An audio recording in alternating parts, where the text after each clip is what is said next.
Pemirsa, ratusan warga berebut gunungan hasil bumi dalam tradisi grebek gunungan menyambut Tahun Baru Islam di kaki Gunung Semeru, Lumajang, Jawa Timur. Sementara di Bekasi, sebuah gereja Katolik menggelar ibadah misa dengan nuansa adat Jawa.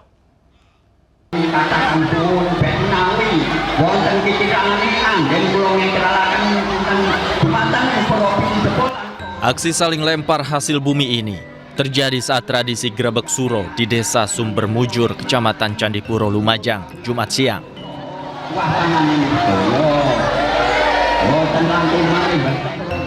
Ratusan warga yang telah menunggu sejak pagi tidak sabar dan langsung berebut gunungan meski prosesi doa baru saja dimulai.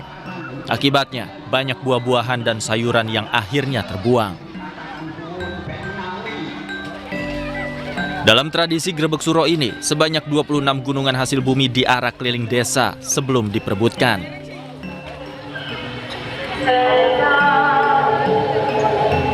Tradisi grebek suro ini digelar dalam rangka menyambut Tahun Baru Islam dan sebagai ungkapan rasa syukur warga terhadap limpahan berkah berupa hasil panen yang melimpah. Dapat apa aja?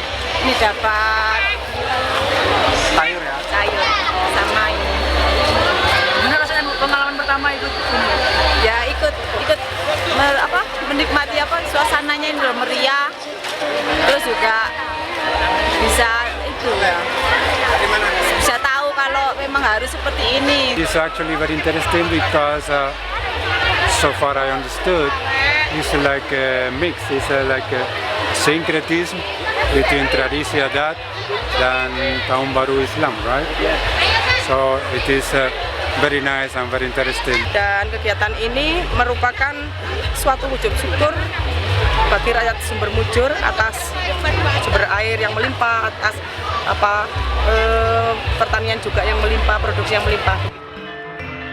Tradisi grebek suro di kaki Gunung Semeru ini juga menjadi tujuan wisata budaya, baik wisatawan lokal maupun mancanegara. Dari Lumajang, Jawa Timur, Yayan Nugroho, iNews melaporkan. Kita beralih ke informasi lain, pemirsa. Kejaksaan Agung mencegah mantan Mendikbud Ristek Nadiem Makarim bepergian ke luar negeri di tengah statusnya sebagai saksi dugaan kasus korupsi pengadaan laptop tahun 2019-2022. Nadiem dilarang keluar negeri selama 6 bulan.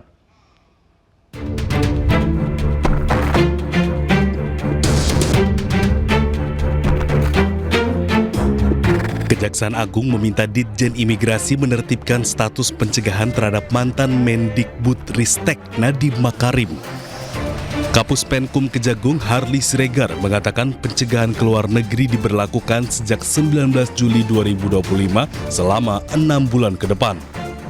Alasan pencegahan Nadiem Makarim untuk memperlancar proses penyidikan terkait kasus dugaan korupsi dalam pengadaan laptop Chromebook di Kemendikbudristek pada tahun 2019-2022. Sebelumnya, Nadiem diperiksa sebagai saksi dalam kasus dugaan korupsi pengadaan laptop senilai 9,9 triliun rupiah. Keterangan Nadiem Makarim dianggap sangat penting untuk mengungkap kasus ini. Nadiem diperiksa Kejagung menyusul 3 staf khususnya yang telah diperiksa dan dicegah ke luar negeri. Tim Liputan iNews melaporkan.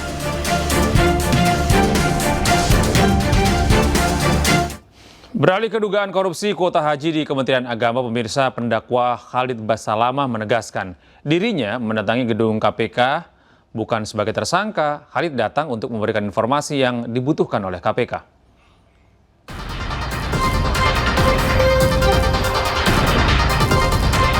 Pendakwa Khalid Basalamah buka suara terkait pemanggilannya ke Komisi Pemberantasan Korupsi beberapa waktu lalu.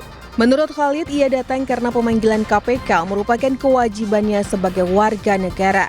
KPK membutuhkan keterangannya terkait informasi haji.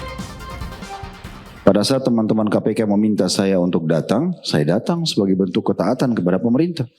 Dan itu adalah kewajiban untuk saya datang, gitu ya. Tapi yang perlu digarisbawahi, saya datang bukan sebagai tersangka, teman-teman sekalian. Ya. Kalau tersangka bukan begitu modelnya, antum sudah tahu pakai baju apa di KPK kan? Saya diundang untuk datang dan saya warga Indonesia yang patuh, apalagi konsep kita patuh pada pemerintah, kita datang, gitu kan? Apa yang mereka butuhkan informasi kami sampaikan. Sebatas itu.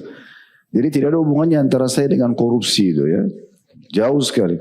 Saya bukan Menteri Agama, saya bukan ex-Menteri Agama, saya bukan staf di Kementerian Agama yang mengurus semua ini. Saya tidak ada hubungannya.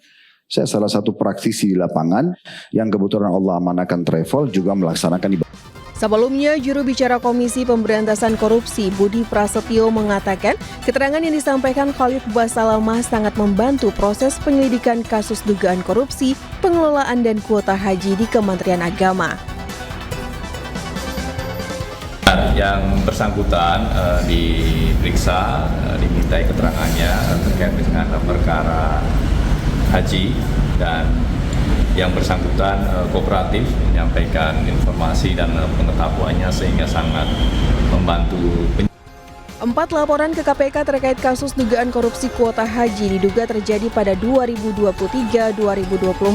KPK juga membuka kemungkinan untuk memanggil mantan Menteri Agama Yakut Khalil Qomas untuk diperiksa dalam kasus ini. Dugaan korupsi ini diduga terjadi saat Yakut masih menjabat.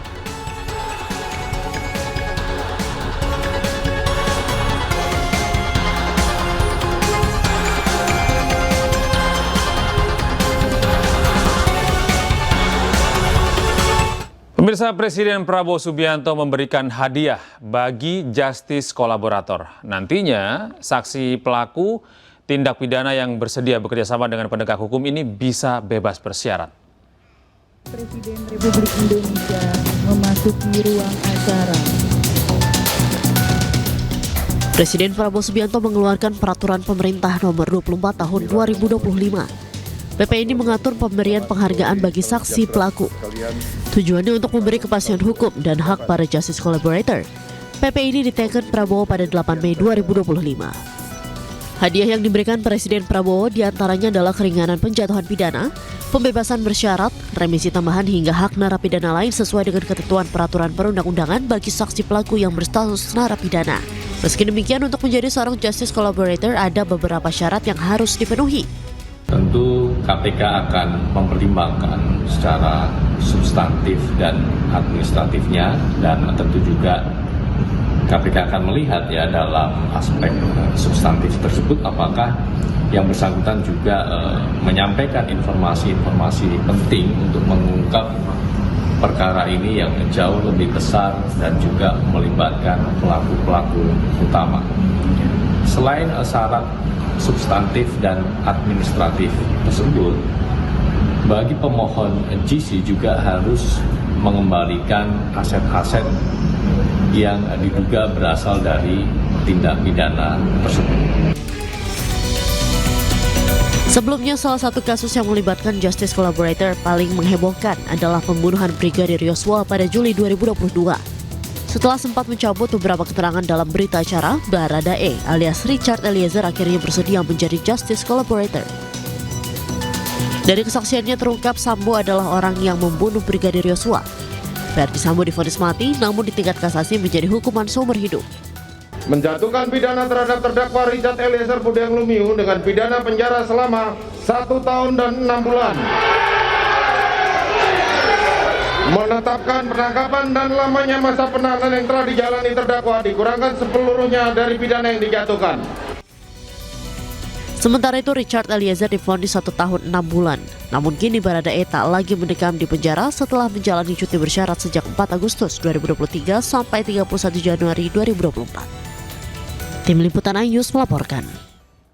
Pasca gencatan senjata dengan Iran, Israel kembali melancarkan serangan udara masif ke kota Nabatiyeh di Lebanon Selatan dan Gaza, Palestina. News Malam akan segera kembali.